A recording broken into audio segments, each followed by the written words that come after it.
A flurry tore sideways across the white expanse, and Allison paused, leaning into the saddle horn. He narrowed his eyes, lashes crusted with ice. Movement stirred out on the horizon. At first, he thought it a trick of snow, the way gusts sometimes lifted and swirled like restless ghosts. But then, two shapes. Riders, bent low, swaying dangerously. Horses stumbled in the drifts. His chest tightened. Out here, 30 miles from the nearest town, no one came unless forced. He dug his boot heels into the gelding's sides. The horse lurched forward, hooves crunching through frozen crust. As he closed the distance, the shapes resolved into a gaunt woman in a patched cloak, her hood fallen back to reveal strands of dark hair stiff with frost, and beside her, a younger rider, not more than 19, clinging desperately to saddle leather. The girl's face was pale, lips near blue, eyes dazed. One of the horses stumbled and went down, sending snow flying. The young rider pitched forward with a cry muffled by the storm. Allison swung down even before his gelding halted, boots plunging deep into snow. He grabbed the girl beneath the arms, hauling her upright. She was light as a sack of flour, bones sharp beneath the ragged wool dress. Her breath rattled weak. The older woman dismounted clumsily, nearly collapsing. She stumbled toward them, voice raw. "Please, shelter," she coughed, clutched at his sleeve. "Cabin's close," Allison said, words terse, the way they always came. But his eyes moved quick, taking measure. Exhaustion, hunger carved into their faces, desperation in every line of them. He whistled sharp, brought his gelding close, and boosted the girl onto the saddle. She sagged forward, hands trembling to clutch the horn.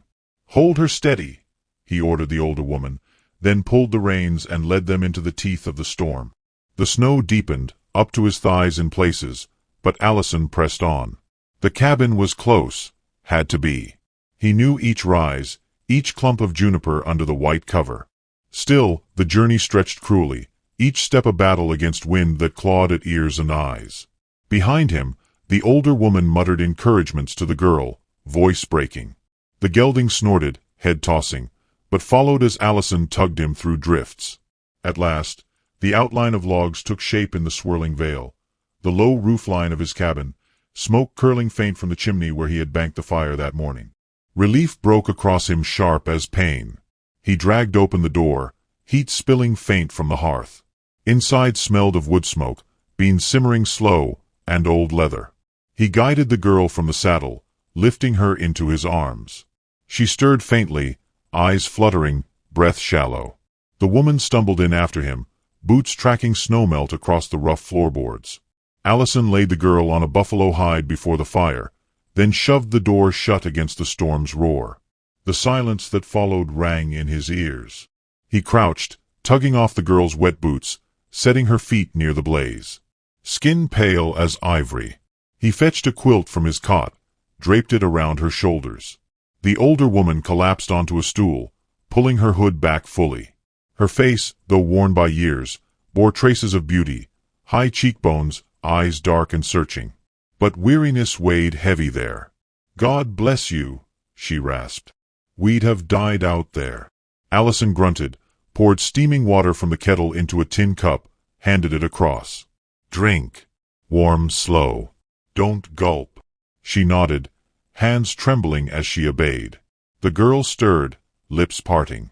"Mama," the word came weak. The woman bent over her. "I'm here, Maybelle. We're safe." Allison watched them a long moment, the sight stirring something he hadn't felt in years. Not desire yet, not even affection, just the echo of belonging, of voices softer than wind and fire. He turned away, fetched bread from the shelf, sliced rough chunks, set them on the table. As they ate, slow, careful, he studied them from the shadows by the hearth. Settlers, surely. Driven from somewhere.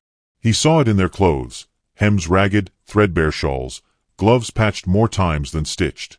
Their horses would need tending, but he'd do that after they warmed. Survival first. The older woman's eyes lifted to him across the firelight. Gratitude flickered there, but also a guarded wariness, as though she weighed whether he was savior or another danger. He knew that look, He'd seen it in strays wandering through towns, women measuring men's hands before trusting. He broke the silence. "Name's Allison Butler. This here's my place." The woman hesitated, then answered, voice steadier now. "Julia Hensley. This is my daughter, Maybelle." She touched the girl's hand. Maybelle blinked at him, eyes wide and luminous even in exhaustion. She tried to smile, but it faltered, replaced by a cough. "You'll mend," Allison said quietly.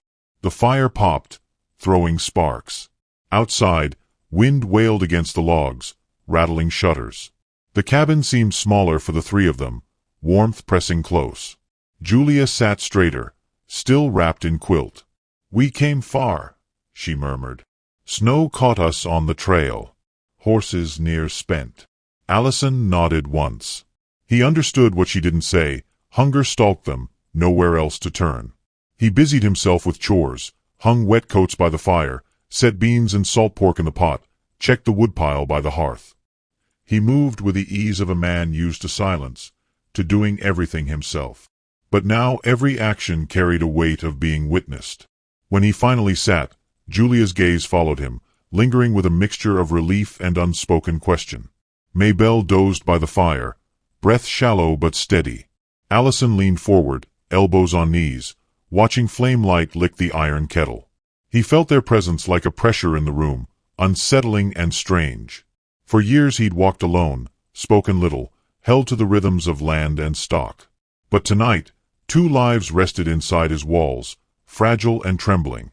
The storm raged harder outside. Somewhere distant, a tree cracked under weight of snow. Allison's hand brushed his rifle leaning against the wall, habit more than thought. In the silence between gusts, he heard Julia's voice low, almost prayerful as she whispered to her daughter. He couldn't make out words, only tone, soothing, fierce, maternal. A memory rose unbidden, his own mother humming in winters long past, before fever took her. He shoved it aside, jaw tightening. Memories were no good, only work kept a man alive. Still, when Maybelle stirred, coughing again, Allison rose and brought another quilt, laying it gently over her. Her eyes fluttered open just long enough to meet his, and in them he saw not just exhaustion but a flicker of trust, faint as candlelight in storm. Hours passed. The beans finished, the women ate, slow but grateful. Julia thanked him again, her voice steadying with each sip of broth. Maybelle leaned against her shoulder, drifting back to sleep. When the fire settled low and shadows deepened, Allison finally stepped outside to tend the horses. Snow cut like knives, piling quick, but he moved with determination. He led the beasts into the lean-to, rubbed them down, fed what grain remained.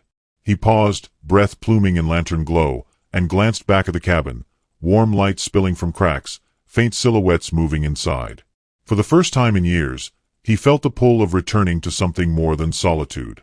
Inside again, he latched the door. Julia sat near the fire, her eyes half closed, hands stroking her daughter's hair. She looked up at him, exhaustion plain but gratitude steady. "You saved us," she whispered. Allison said nothing, only lowered himself onto the stool across the fire. His gaze lingered on the flames, but in his periphery, the image of mother and daughter etched itself into the cabin's quiet heart. The storm pressed harder, wind shrieking as though the land itself resented their survival. Snow hissed against the roof. Yet inside, warmth thickened, the air laced with food and smoke and something else, something that unsettled him more than cold or hunger. He watched as Julia finally drifted into sleep, head bowed, fingers still clutching her daughter's hand. Maybelle's face, pale in firelight, softened in slumber. Allison leaned back, eyes heavy, but he did not sleep. Instead he kept watch, listening to the storm's fury outside, to the fragile breaths within. Alone for so long, he now bore the weight of two strangers under his roof. And though he didn't yet know their story, he sensed already that whatever had driven them into the storm would not release them so easily. As another gust rattled the shutters and sent sparks leaping from the fire, Allison felt the first stirrings of unease, sharper than the cold. Somewhere out there in the snow, danger had not finished with them. Morning light bled slow through frost-fogged panes, pale and blue, as if the world itself held its breath beneath the snow. Allison Butler stirred the coals, coaxing flame from ember, the scrape of poker against iron echoing in the small cabin. The warmth licked outward, chasing the night's bite.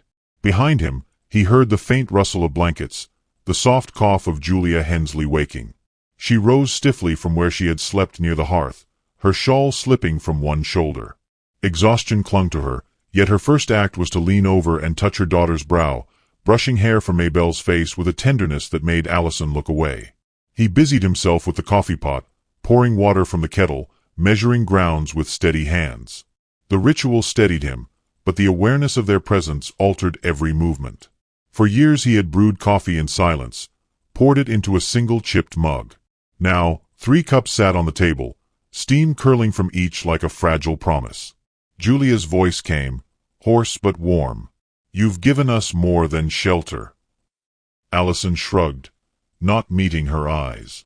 Cabin had room. He set bread and beans left from last night's pot onto the table. Maybelle stirred, stretching beneath the quilt.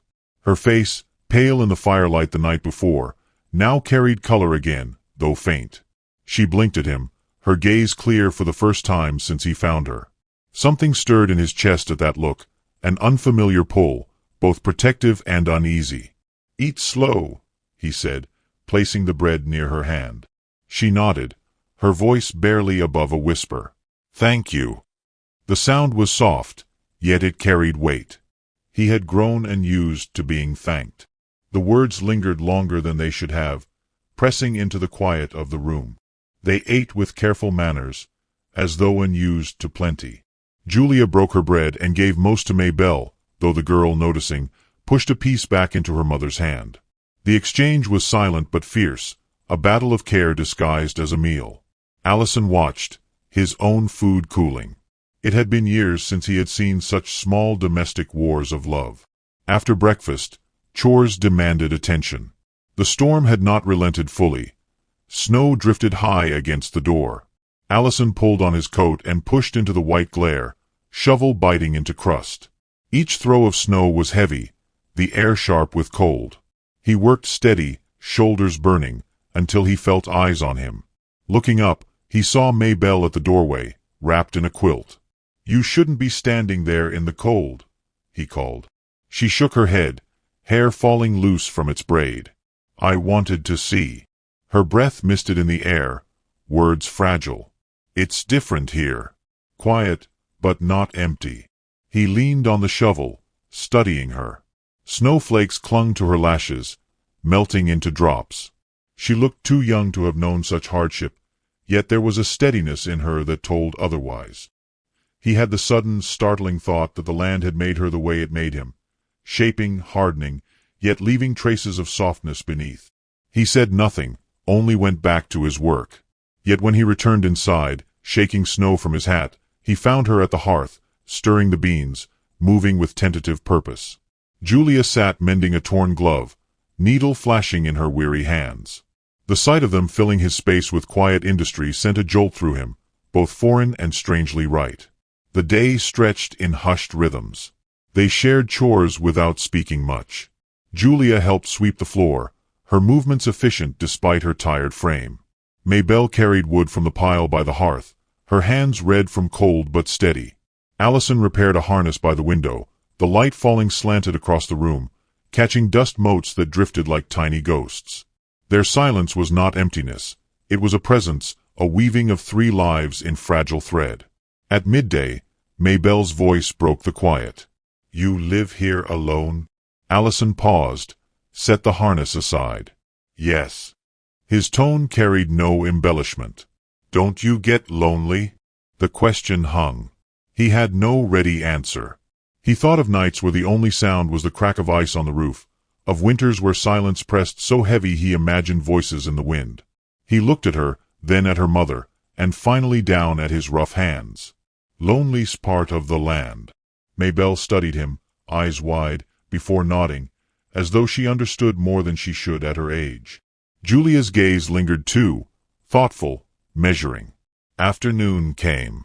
The storm quieted, leaving the world outside dazzling and sharp, the snow piled in clean drifts. Allison led Julia and Maybelle outside briefly, showing them the lean-to where the horses rested. Maybelle's breath caught when she saw their mounts alive and tended, grain already spread. She reached out, stroking her horse's muzzle, whispering words Allison couldn't catch. Her face softened, her shoulders unwinding. For a moment she looked her age, young, unburdened. Julia leaned on the rail, her breath clouding. "You've been kind to us, Mr. Butler. More than we had right to expect." Allison adjusted the bridle hanging from his hand. "No one should be left to freeze. That's all." But Julia's eyes searched his face, as though she saw something beneath his simple words. She opened her mouth as if to say more, then closed it again, turning back toward her daughter. As dusk approached, Allison set traps near the tree line, the air crisp with the scent of pine and cold earth beneath snow. Maybelle followed at a distance, watching. He crouched, fingers working deftly. She drew closer, curiosity in her steps. "You've done this long?" she asked. "Since I was a boy," he answered. She crouched too, watching his hands. "My father used to trap, before." She stopped, words catching. He glanced at her, saw her jaw tighten, eyes wet despite the cold. He said nothing, only set the trap, then stood, offering his hand to help her rise. She hesitated, then took it.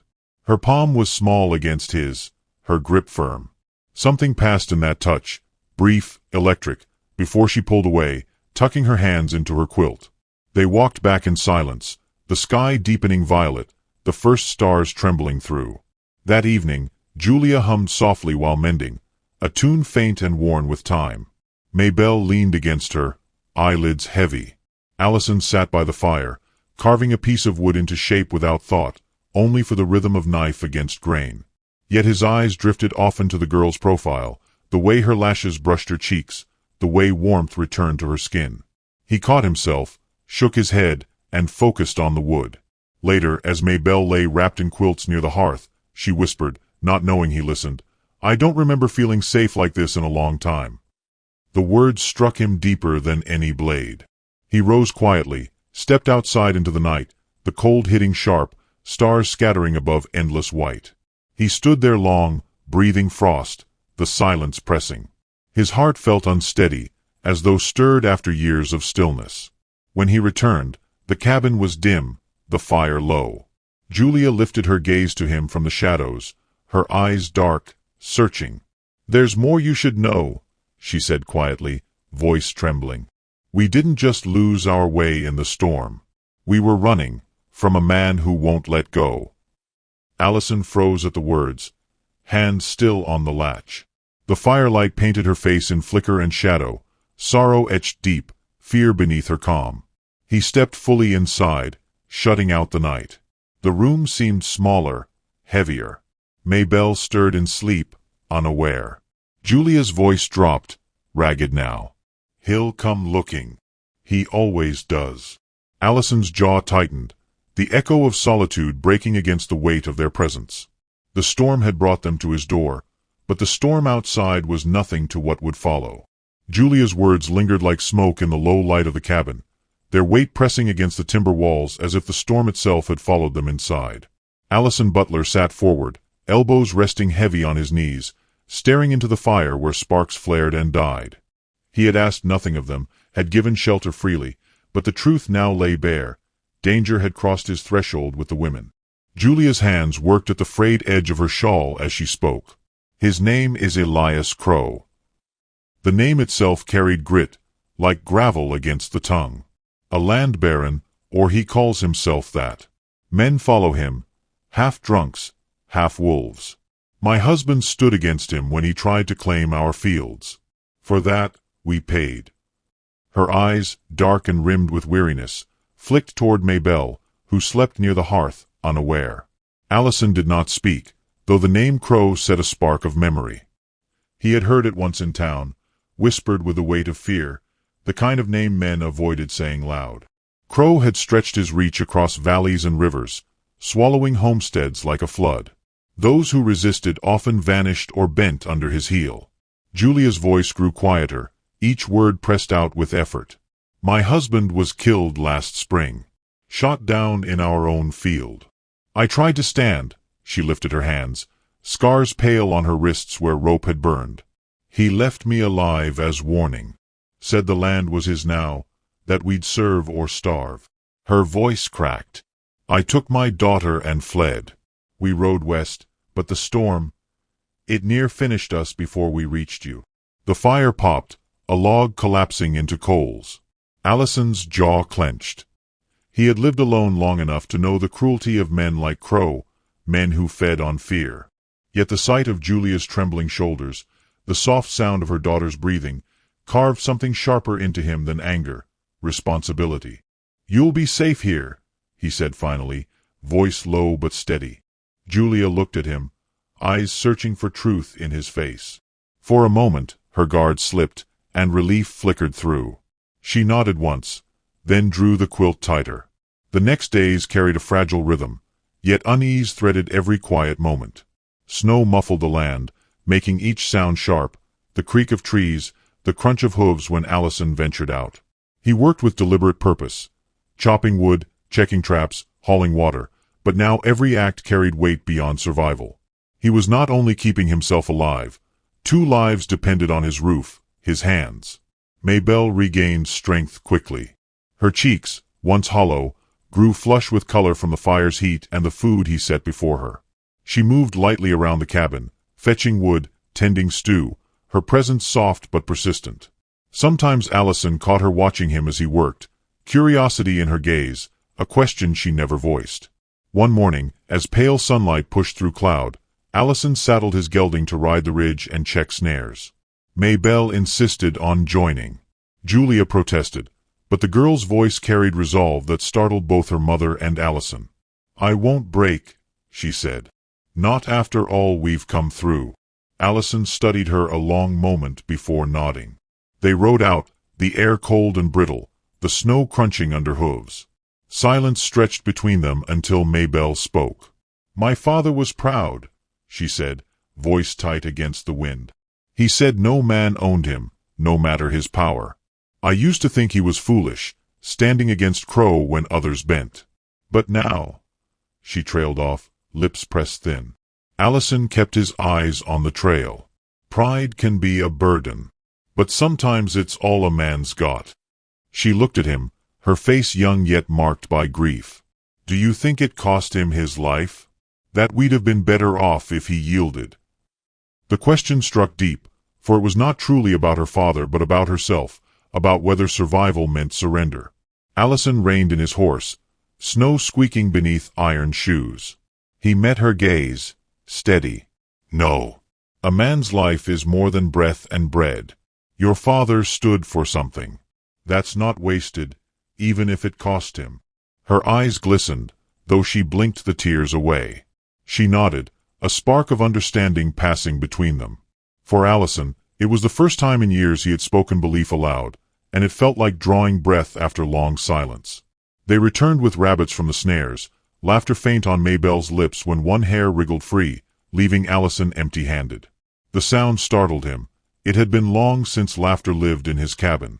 Julia, watching them return, a faint smile in her weary face, seemed to sense something shifting. But peace was fragile.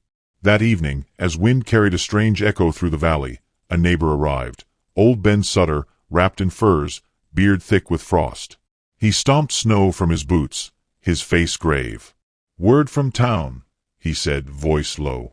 Crow's men been seen ridin' west, a skin, after a woman and a girl. Say they slipped his hold. He don't take kindly to that. Julia's face drained of color, her hand tightening on Maybelle's. Allison felt the air in the cabin tighten, the walls closing in. Sutter looked at him. If you're harborin' them, Butler, you'll draw his wrath. Ain't a fight one man can win. Allison's gaze flicked to the rifle leaning near the door. His voice came firm. They stay. I'll see to the rest. Sutter studied him long, then spat into the fire. You're stubborn as your father was. But Crow, he's no simple outlaw. He owns fear, and men follow fear. He left without eating, his tracks swallowed quick by falling snow. Silence closed around them again, thicker than before. Julia sat rigid, eyes hollow. "You don't know what he's capable of," she whispered. "He'll burn this cabin. He'll break anyone who stands in his way." Allison stood by the window, watching snow swirl in moonlight. His reflection stared back, lined, hardened, lonelier than he realized. He turned, meeting her gaze. Let him come. The days that followed were filled with preparation. Allison checked and cleaned every rifle and pistol, laid extra powder and shot on the shelf. He showed Maybelle how to load, her hands trembling at first, then steadying with practice. Julia objected, fear flashing, but Allison spoke plain. She needs to know. Storm's coming, and not just weather. At night, he sat wakeful by the fire, listening to each creak and groan of the timbers, each gust of wind that might carry hoofbeats. In the half-light, he saw Julia's profile, bent in quiet prayer, lips moving soundless. Maybelle sometimes lay awake too, eyes wide, gaze fixed on him as if drawing strength from his stillness. One evening, as the fire burned low, Maybelle crossed the room, blanket wrapped around her shoulders. She hesitated, then sat near him. "I used to dream of a place where no one could reach us," she said softly. "A place safe." She glanced at him, cheeks flushed from heat and something deeper. "This feels like it, for the first time." Allison swallowed hard, words caught in his throat. He wanted to tell her the truth, that safety was a fragile thing, a flicker in storm, easily snuffed. But her eyes shone with a hope too raw to break. Instead, he only nodded, his silence a promise heavier than words. Snow deepened outside, the world drawn tight in white. Yet within the cabin, warmth grew, not just from fire but from the small acts binding them. Julia's hand brushing Maybelle's hair, Maybelle humming softly while mending, Allison setting his share of bread aside for them. The loneliness that had ruled his winters bent and shifted, replaced by something unnamed, dangerous in its pull. But danger itself drew nearer. One afternoon, while cutting wood at the edge of the tree lean, Allison heard distant echoes, hooves striking hardpack. He froze, axe mid-swing. The sound was faint, then gone, but it carried intent. He returned to the cabin, eyes sharp. "They're close," he said simply. Julia's hands trembled as she gripped the table. Maybelle's eyes widened, fear flaring, then hardening into resolve. The storm outside had given them refuge, but storms pass. What came next would test more than their endurance. As night fell, Allison stood watch by the door, rifle across his knees, listening to the silence pressed heavy on the snowbound land. Somewhere in that silence, men rode, men who would not rest until they claimed what Crow demanded. Inside, Julia sat rigid, her gaze fixed on the fire, while Maybelle drew closer to her mother, whispering comfort. The flicker of flame painted their faces, fragile and fierce. Allison's eyes stayed on the dark beyond the window, where shadows gathered. He knew the fight had not yet begun, but it was coming, drawn to his door like wolves to blood. And in that silence, he felt the truth settle deep in his chest. He had something worth protecting again, and for that, men would bleed. The night stretched long, silence thick enough to press against the walls of the cabin. Allison Butler sat with his rifle across his knees, listening to the hiss of wind pushing against the shutters. The fire cast restless shadows that crawled over the timbered walls, and in its glow Julia Hensley sat with her hands clasped, lips moving in quiet prayer. Maybelle lay wrapped in blankets, but her eyes were open, wide and shining in the dim light. Sleep had no place here. Waiting was the only rhythm, each heartbeat heavy with the promise of intrusion. When dawn bled gray into the snowfield, the sound came, hooves crunching, slow and deliberate, cutting across the brittle silence of winter. Allison rose, every movement measured. He crossed to the window, lifted the edge of the curtain, and looked out. Black shapes moved against white, the unmistakable forms of riders, 5, then 7, then more, their silhouettes blurred by drifting snow. At their head rode a figure broad in the saddle, his hat brim low, his coat long and dark as Crow's wings. Elias Crow had found them. Allison lowered the curtain, jaw tight. "They're here." His voice carried no panic, only weight. Julia's breath hitched. Maybelle pushed herself upright, clutching the quilt close. "How many?" she whispered. "Enough." Allison's eyes flicked to her. But numbers don't always win fights. He moved to the table, laid out powder and shot, his hands quick, certain. The repetition calmed him. He passed a pistol to Julia, but she shook her head, hands trembling. Maybelle, though, rose to take it. Her fingers shook, but her eyes held resolve. Allison met her gaze a heartbeat longer than needed, then gave a single nod. The first knock came like thunder, the butt of a rifle striking wood. "Butler!" a voice bellowed, raw with command. "You've got something don't belong to you. Send him out, and we'll leave your walls standing." Allison said nothing. He moved to the door, checked the iron bar bracing it. Snow rattled loose from the roof above as another blow landed. Julia clutched her daughter close, but Maybelle stepped forward, pistol clutched to her chest. "They won't stop," Julia whispered. "Crow doesn't stop." Allison's eyes never left the door. "Then neither do I." Gunfire cracked, sudden and sharp, a shot tearing splinters from the shutter. Julia cried out, pulling Maybelle back. Allison dropped to one knee, rifle braced against the windowsill. Through the narrow slit, he saw a rider circling, rifle raised. He squeezed the trigger.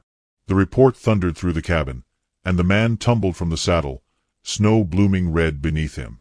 The storm outside woke in full, wind howling as if drawn by blood. Crow's men shouted, voices lost in the gale. Shots answered, thudding against timber. The cabin shook, smoke thickening as the fire roared against the draft. Allison reloaded, hands working with calm precision, though his pulse hammered.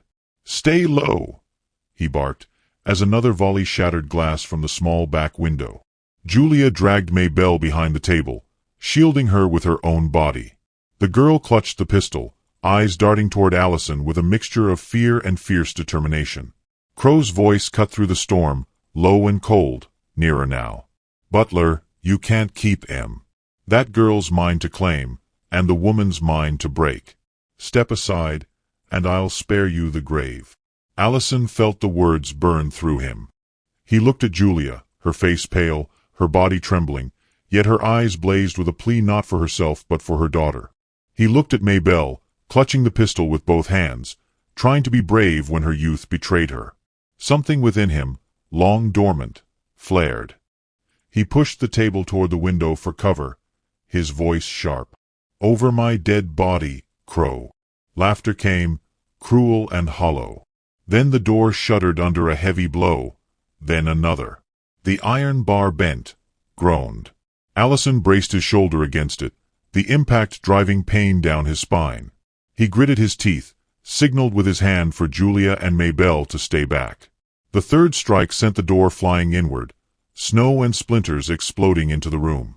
Crow stormed in, a bear of a man, his coat whipping like shadow, revolver drawn. His eyes were pale, pitiless. Allison raised his rifle, but Crow's shot was quicker. The ball tore into wood near his head, showering sparks and bark. They collided, bodies slamming together, weapons lost to the floor. The fight turned brutal, fists striking, boots slipping on snow and ash. Crow's strength was monstrous, each blow a hammer. Allison countered with grit, with years of labor hardening his frame, his hands closing around Crow's throat. But Crow drove him back against the wall, the cabin shuddering with their struggle. He drew a knife, steel flashing. Allison caught his wrist, veins straining, the blade inching closer to his chest. Their breaths came ragged, the firelight throwing their shadows in monstrous shapes against the walls. Julia screamed, rushing forward with a piece of firewood, striking Crow's shoulder. He roared, shoving her aside. The knife drove closer, inches from Allison's heart. Then Maybelle rose. The pistol trembled in her hands, her breath shallow, eyes locked on the man who had hunted her family to ruin. Allison's gaze flicked to her, pleading, commanding, then back to Crow. "Do it, girl." Crow spat, grin twisted. "Show me what you've got." Her hands steadied, fear burning away to something harder. She squeezed the trigger. The shot rang deafening in the cabin. Crow staggered, eyes wide, the knife clattering from his grip. He stumbled back, blood blooming across his chest, and crashed into the table, overturning it in a storm of powder and bread. Silence crashed down, broken only by wind howling through the splintered door. Allison stood gasping, bruises darkening his face, his shirt torn. Maybelle stared at the pistol, smoke curling from its barrel, her chest heaving. Julia rushed to her, pulling her close, but the girl's eyes remained fixed on Allison, searching for something: approval, forgiveness, belonging. Outside, the storm had turned against the riders. Blinded by snow, chilled to their marrow, they scattered, shouting for retreat. Horses screamed as they fought against drifts. The valley swallowed them, leaving Crow broken in the snow-choked cabin. Allison stepped forward, taking the pistol gently from Maybelle's trembling hands. He set it aside, then crouched, lifting her chin with careful fingers. "You did what you had to," he said, voice rough but steady. "You saved us." Tears spilled down her cheeks, but she nodded, leaning into his touch.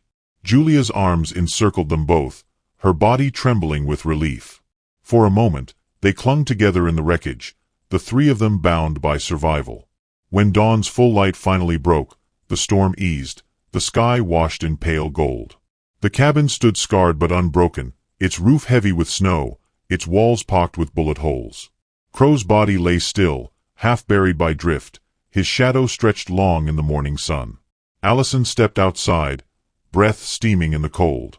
The valley lay hushed, untouched, as though the storm had carried away not just snow but the weight of years. Julia joined him, her shawl drawn tight, her eyes red but unyielding. Maybelle followed, standing close at his side, her hand brushing his, tentative but seeking. He did not pull away. For years he had lived in silence, his heart locked against the world. Now, in the wake of violence, something fragile and fierce stirred, a family forged not by blood but by fire and storm. Behind them, the cabin smoked faintly, a beacon against the snow. Ahead stretched the wide land, harsh and unforgiving, but no longer empty. Allison looked at Julia, then at Maybelle, and for the first time in a decade, the horizon did not feel lonely. He reached for Maybelle's hand fully now, her fingers curling into his, small and certain. Julia's gaze softened, tired but relieved, as if she had seen at last a place where her daughter could be safe. The wind whispered through the pines, carrying away the last echo of Crow's cruelty. Allison lifted his eyes to the ridge where sun touched snow and felt the truth settle deep in his bones. Some winters bury a man, but others carve space for something new to rise. "Come inside," he said quietly, his arm brushing Maybelle's as they turned. "There's warmth enough for all of us." And as they stepped back into the cabin together, the door closing against the cold, the last image lingered like a final shot in a film. Snow glinting under sunrise, a trail of blood fading into white, and within the cabin's scarred walls, the fragile beginning of a life remade.